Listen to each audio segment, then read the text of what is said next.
Trump is launching a crypto strategic reserve, and market's just pumping like crazy.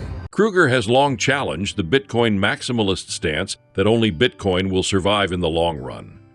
The recent developments, Trump's endorsement of a diverse range of digital assets, the dropping of lawsuits against Coinbase and Uniswap, and the classification of meme coins as collectibles rather than securities reinforce his perspective that the crypto ecosystem is broader than just Bitcoin. This is not just speculation. These regulatory shifts are paving the way for more widespread adoption of various digital assets. For years, Bitcoiners have dismissed other cryptocurrencies as shitcoins. But Krueger warns that this mentality is not only outdated, but also financially damaging. Please take a little time to like this video, subscribe to the channel, and turn on post notifications for more videos like this. You can also check out our other videos on cryptocurrencies and the overall digital asset space and drop your comments and observations in the comments section below. Everything you do helps with the YouTube algorithm and immensely contributes to the channel's growth. Thanks and enjoy the video. He said specifically, named specifically, Solana, ADA, and XRP in this strategic reserve. So what does that tell you? It did not name Bitcoin, by the way, and he called it the crypto strategic reserve. So as I've been saying, we are not going into a Bitcoin only world here. This is not a Bitcoin only world. This is a crypto world. Okay, we are now going into a crypto world. And so, John Maynard Keynes, who everybody loves to hate, said, when the facts change, I change. And I'm that way. Like, the facts change with that Trump meme coin. You can say whatever you want. That thing totally changed the game. And the WLFI thing was a little bit of an aperitif, a taster. But to me, that meme coin and the Melania coin, they totally changed the game. And I think you're going to hear two narratives right now. You're going to hear people like me. We're telling you we're going to a golden age of crypto, right? And then you're going to get people on the hardcore Bitcoin world who are going to say, they're all shit coins, you can't allow them. No, it doesn't. You guys are not, Bitcoiners are not listening. You've got your earmuffs on, you're like, Bitcoin only, Bitcoin. No, we are going into a crypto world. We have Coinbase lawsuit dropped. Uniswap lawsuit dropped. We have meme coins now officially not securities. They are collectibles, okay, officially. Okay, I can do 100 meme coins. You can call me a rugger, whatever you want. Doesn't matter. Are we allowed to create a meme coin? Yes. Am I allowed to sell a meme coin? Yes. No problem, right? No problemo. No problemo. So we clearly are in a new world. We just announced this crypto strategic reserve. And you know what? I've been hating on XRP. I don't think it's a good technology. I don't like ADA. I do like Solana, but I don't care. I'm not a hater. To me, all this stuff's good. It's good for Bitcoin. It's good for crypto. I like more transactions. I like more options, right? I love it. I love it. So everybody who's sitting there on the negative, you negative guys, you need to become positive. This is good for you. This is good for your assets. It's good for your bags. You guys, there's so much negativity on these Bitcoiners. And, it's amazing to me because there's so much bad propaganda. This anti-shitcoin propaganda has got to stop. It's just detrimental to your financial future. A well-known macro investor has pointed out that the total value of all financial and real assets globally is around $900 trillion. Yet, only a small fraction of this wealth has made its way into Bitcoin. Most of the Bitcoin supply is still held by early adopters, with institutions in traditional finance, TradFi, players just beginning to recognize its potential. As more institutional capital flows into Bitcoin, its price will continue to rise. Krueger argues that this process is inevitable. Bitcoin's superior monetary properties make it the obvious choice for wealth preservation in a world where fiat money is constantly devalued. Why do we hold Bitcoin or hodl Bitcoin? The first reason, I think, is that there are 21 million of them. And,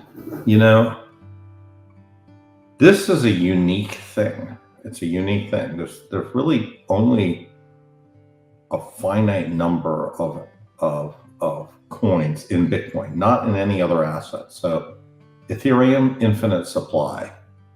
Ripple, infinite supply. Polkadot, infinite supply. Cosmos, infinite supply. Solana, infinite supply, right? Now, Bitcoin has this hard cap of 21 million. Now, could it be changed? Well, in theory, Bitcoin has changed its certain characteristics of Bitcoin. We've added SegWit and a number of other things, Taproot, but it's extremely unlikely that the supply of Bitcoin would ever change from 21 million. Ethereum changed its entire protocol from proof of work to proof of stake. So I think this is the first reason. There's 21 million of these things. That's the first reason. So I think that's why a lot of us, including me, that was the main driver for why we got into Bitcoin. The second reason is that regardless of who's in charge, whether it's Biden, Trump, the previous incarnation of Trump, Obama, regardless of what administration is in charge, we have this phenomena that the purchasing power of the dollar is going down. I say the purchasing power because, people say the dollar is going down, and then they're saying, but versus what? The euro? No, versus purchasing power, right? So a house costs more dollars than it did before. Eggs cost more than they do before. We don't have to go into exactly how much. It's just the purchasing power of the dollar is going down. If you are saving your money in fixed income instruments that pay 5% a year, 4% a year, after tax, you're looking at 3% a year. You're not making up for inflation. Okay, you are not making up for inflation. Your value of your dollars is going down. So that's the first thing, and you got to recognize that this is not a Biden thing. It's not a Trump thing. It's not a George Bush thing. It's like, this is what's happening. We are in this fundamental world where, regardless of who's in charge, the currency gets debased. So that's checkpoint number 2. Checkpoint number 3 is very simple. The vast majority of assets in this world are positioned wrong. They're positioned long bonds. There's $200 trillion worth of bonds out there. They're just bad investments. They're losing money, right? So the vast majority of assets are not positioned for the fact that there's, number one, this depreciating dollar, again, purchasing power, and number 2, that there's this alternative to actually investing in something that just cannot be debased, right? So number 3 is everybody's positioned the wrong way, the vast majority of assets. So there's, we can go over these things again, but James Lavish, who I think you should follow, has got a good interview about this the other day. And, there's $900 trillion of financial and other assets, including real estate, out there right now. And, there's of those traditional assets, there's a couple hundred billion of them that are in Bitcoin. Now there's 2 trillion of total assets in Bitcoin, but most of them are held by individuals who got in early, people like Fred, people like, it doesn't matter. People like Michael Saylor, but most of TradFi is not positioned well. So as there's this process of discovery where TradFi is discovering this asset, And as they discover it, you have this movement of a very large amount of money going into a very, very small opening, and that just increases the price of Bitcoin. And so that's, fundamentally we see that, we understand that this thing has to occur, but you can model it out and everything else. And it's very clear to me that you're getting to Bitcoin 1 million, probably Bitcoin 10 million within the next 20 years, if you just start thinking about it that way. That's point number 3.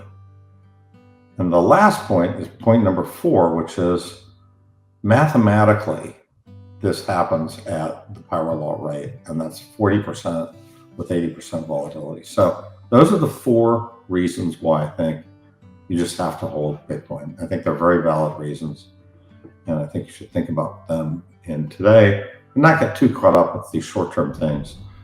RSI, slow stochastics, liquidity cycle, how the market's doing today, Trump, Eric Trump, strategic. None of this matters. What matters is holding on for the long term haul. And you should go back to these 4 reasons, because I think we all get caught up in the short game. And, I love Josh Mandel, but just kind of I'm buying puts, I'm selling calls, I'm doing this, I'm tweaking this. This is just not the recipe for most people. What we need to do is hodl, remember why we're hodling, and it will all work out if we stay with these 4 core principles. These are the core principles of why we hold Bitcoin. Krueger is not just speculating when he predicts Bitcoin reaching $1 million and even $10 million per coin over the next 20 years. He bases his projections on mathematical modeling, specifically the power law, which estimates Bitcoin's long-term growth at a rate of approximately 40% per year with 80% volatility. This means that while short-term fluctuations will always occur, the long-term trajectory remains bullish. Traders who get caught up in short-term indicators like RSI, relative strength index, and liquidity cycles often lose sight of the bigger picture. The real strategy is simple: accumulate Bitcoin, hold for the long term, and ignore the short-term noise. Please like and subscribe.